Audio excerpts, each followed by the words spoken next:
Well, hello, students. Welcome to week number 2 of our reading through the book of Genesis. I hope you've enjoyed um, what you've read so far. And I thought what I would do is I would kind of backtrack and start at Genesis chapter 1 and kind of give you a running summary of what you've read so far.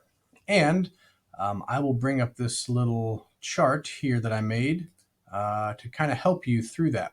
So, something that I stole from someplace else and added on to, something that I call the 9 C's of biblical history. And so I hope that you find this helpful.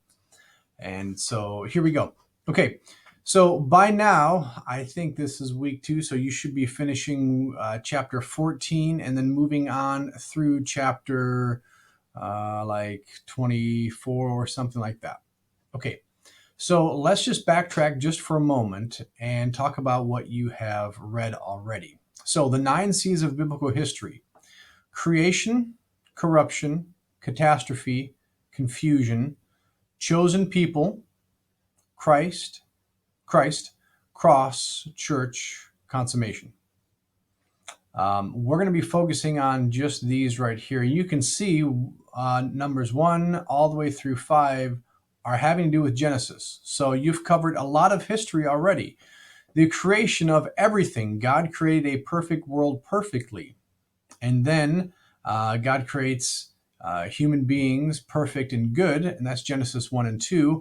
We then have corruption, the fall. Adam and Eve use their free will to rebel against God, and sin enters into the world as a foreign agent. Sin spreads throughout the earth and to every human being, and even to our uh, animal kingdom and the plants and things like that. So everything on planet Earth is affected by the sin of Adam and Eve. It has corrupted everything that we see.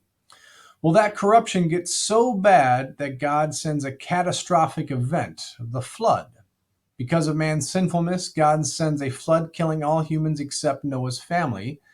God sends a rainbow to promise never to destroy the earth with a flood again. That's what you read when you read in Genesis chapters 7 and beyond. So, Genesis chapter 6, God calls Noah to build an ark. And our best guesstimation is that it took Noah probably 75 years to build this ark. That's pretty impressive. God commands him to build the ark in chapter 6, verse 13.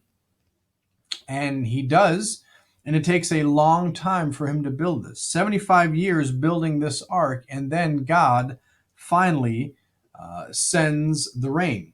So, chapter 6 and chapter 7 are talking about the flood.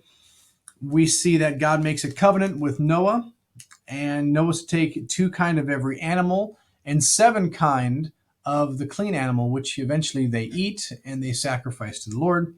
So God makes the very first covenant mentioned in Scripture with this man named Noah, and God actually closes the door on the ark.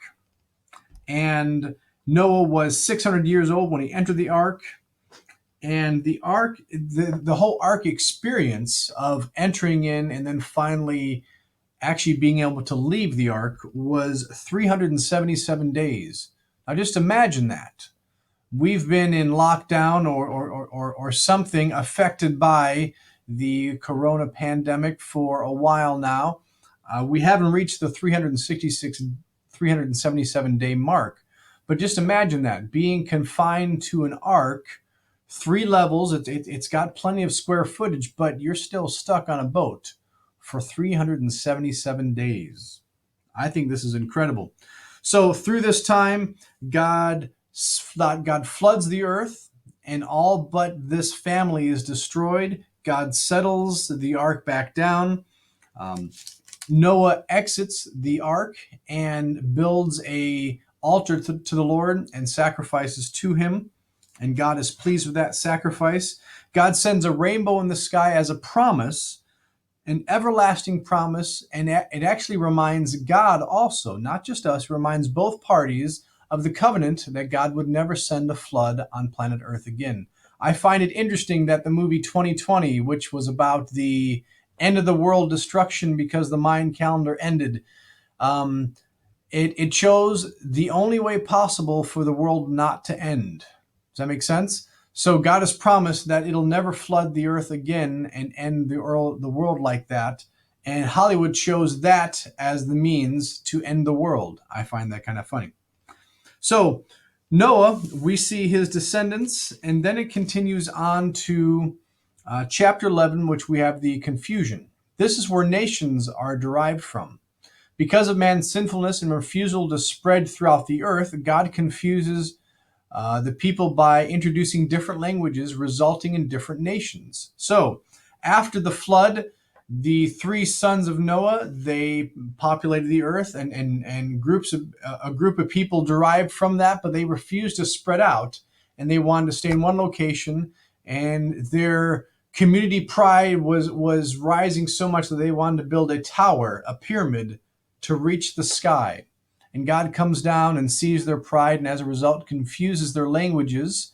And as a result of that, these language groups spread out throughout the earth, and that we start to see what we see today. So now this next portion, chosen people, which is the Hebrew nation.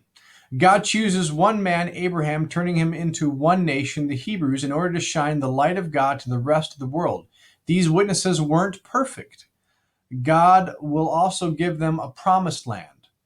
Chapter 12 of Genesis, all the way through the end of the Old Testament. Now, that's a lot of material, and you're going to start reading some of that. So, after the Tower of Babel, you have Abram, which is Abraham, and he comes onto the scene at around 2000 BC. So, we can start labeling some of these events with actual dates now. And so God chooses Abraham, and from this one person, from this father Abraham, he will have many descendants, and they will become the Hebrew nation, the Jewish people. And throughout the rest of the Old Testament, God is going to interact with them.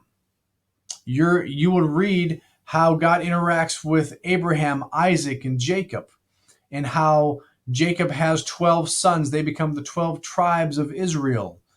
And Joseph is one of those sons, and he gets sold into slavery, and he finds himself in slavery at the end of the book of Genesis.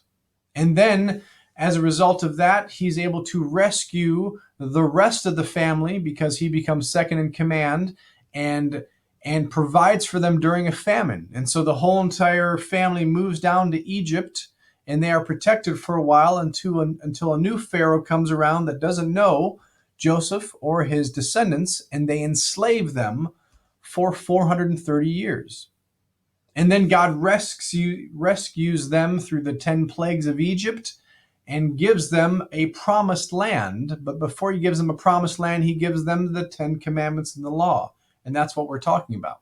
So my encouragement for you guys this week and next week, as you're reading the life of Abraham, is jot down the times in which God tests his faith, because we all go through testings. And we talked about this, I think, last year. Abraham is a great man, but he's not a perfect man. And some of these tests of faith, he actually is successful. He trusts God. And sometimes in a test, he doesn't trust God. He trusts something else or someone else. And so it goes back and forth. And I think what would be helpful for you is, as you are reading this, to jot down those episodes. Oh, in this episode, he has the opportunity to trust God, and he doesn't. In this opportunity, he actually does trust God. So that might be a way for you to get through the life of Abraham, to see how many times he trusts and how many times he actually fails, because he does both in his life. But yet God still calls him a faithful man, which should be encouraging to us, that every act of faith, we have the opportunity, even if we fail, to get back up again. Okay, so I hope you found this to be helpful. I will make this handout available on the YouTube description. Okay, see you guys later.